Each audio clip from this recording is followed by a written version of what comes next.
be on, the carry out will be 1. So we add these 3 NAND that make a condition that if 2 of these or 2 of A and C in, or A or B and C in, if these 3 conditions happen, the output will be 1, the C out. So you add these 3 circuits and then design this full adder. If you want to design this full adder, there are 2 gates, XOR gate and NAND gate. So on the link, if you go up, there is a NAND and XOR gate. It's ready for you. This is the XOR gate and this is a NAND gate. This is a circuit of these 2 circuits. So you can use these for your design. So first of all, you need to design NAND and XOR. So go to the Cadence and make a first cell view as an XOR cell view. So make a cell view of the XOR. And then design the schematic and then also design the layout. Then the second circuit that you need to design, all of them is inside the library, 170 library or 119 library. The second circuit will be the NAND gate. So you will design the NAND gate, schematic and layout. It's better to pass the LVS and DRC for both of them to know that your layout is good.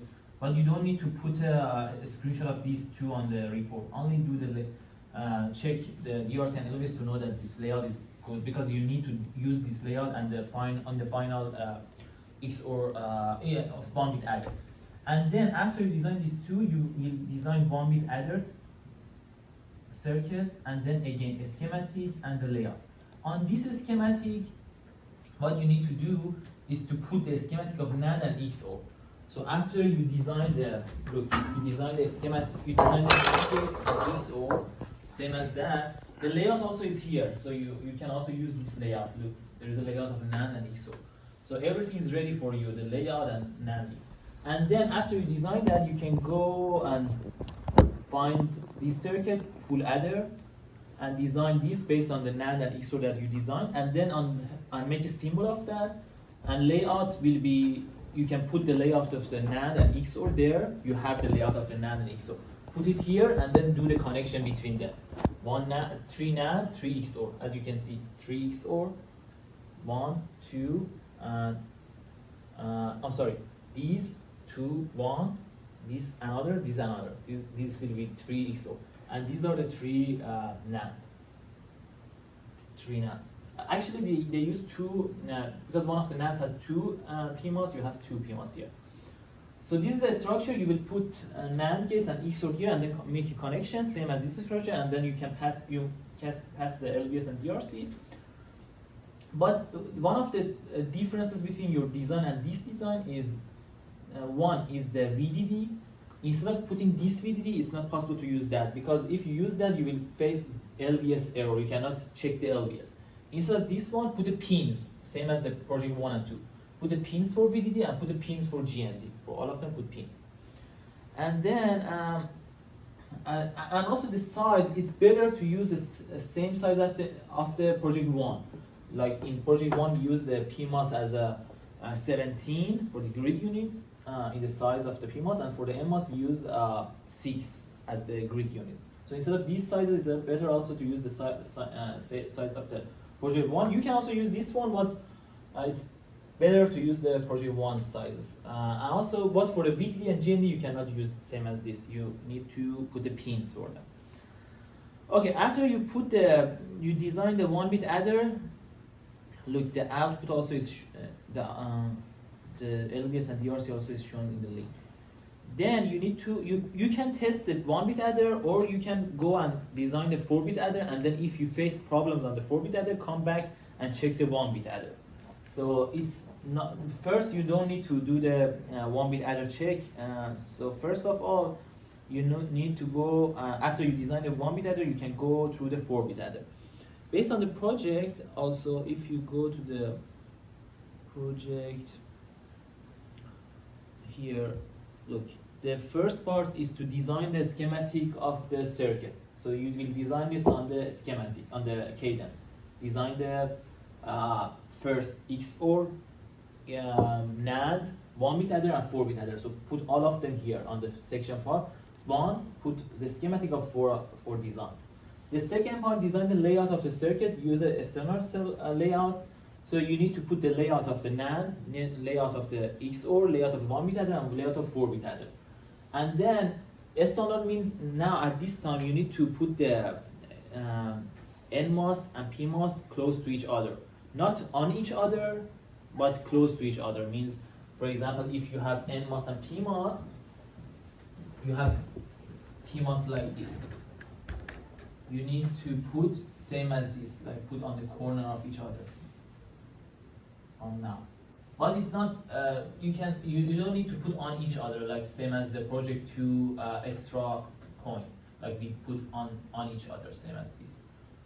Like put the source on the drain and also same as this. You don't need to do that, but you must do these circuits on the corner of each other. For example, if there's a box for NMOS, there's a box for another PMOS, all the boxes must be on each other, like on the side of each other.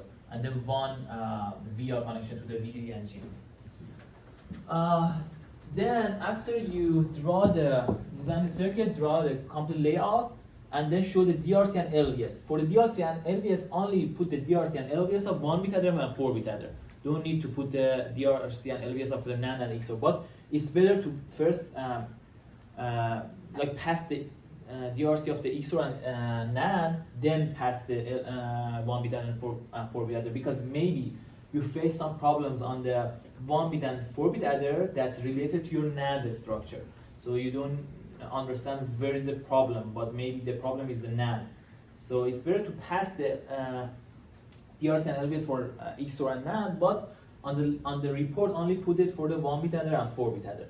And then we have some summations. And now, before do the summations, I told you the structure of the 1-bit adder and NAND and XOR. There is actually the project is a 4-bit adder. You need to design 4-bit adder on this circuit. If you go to the link, on the link there is no 4-bit adder. The only circuit that you can see is the 1-bit adder, this circuit. So we need to design the symbol of 1-bit adder and then design a 4-bit adder for this structure. So after you design the 1-bit adder, there is no circuit on the link. So you need to go and design this circuit by yourself.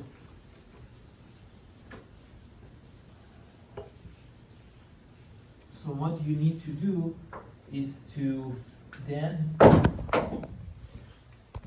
make a 4-bit adder, make a schematic and also layout for 4-bit adder. And for layout of the 4-bit adder, you can put 4 1-bit adder layout on the layout and also on the schematic. So if you design a 1-bit adder, you need to only put 4 of them on the 4-bit adder. And then, and also some XOR and XOR gates. Look, you have 4 1-bit adders, so you have 4 inputs now. For A0 to A3, and B0 to B3. And you wanna add these 2 numbers together. So you have 4-bit adder, give the number A to one of them, like A0 to this, A1 to this, A2 to this one, and A3 to this one. So you have 3 numbers that you will give it to these 1-bit adders. And then you have the second number, the B. So you can give the B to here, B here, B here, and B3 here. So 3 adder. And then the C out of this one will goes to the C in of this one. C out of this one to the C out of this one to C in of this one. So this will be your summation. And then this is the output 1, output 2, and then 3, and then 4. So by this 4-bit adder, you can add these 2 numbers. But the question is asking to have a subtractions as well. So you need to design a circuit that also subtract these 2 numbers. And you have a control signal that control the subtraction and summation. So for this reason, you need to have a control signal, K. And then if the K is 1, you need to make a subtraction. How we made a subtraction? For the subtraction, you convert a number and then add 1 to that. That will be 2's complement of that number. The first complement will be the inversion. For example, you have this number. You want to make it minus this number. So first you make it first complementation that change the numbers to this, and then add 1. That will be 2's complement. That will be negative of this number. So by this method we will subtract these two numbers. So what we need to do, we need to change these numbers. First invert that. How we can invert that? Look at this XOR gate that I draw it for you. What's the XOR works? If one of the inputs, for example this input, this will be your input, and then the second one will be 1 always. If the second one will be 1 always, if the input is 0, the output will be 1. If the input is 1, the output will be 0. So if you have an XOR that one of the inputs is connected to 1 volt, this XOR works like an inverter. Change the number there. So we can use the XOR here, XOR for the input B.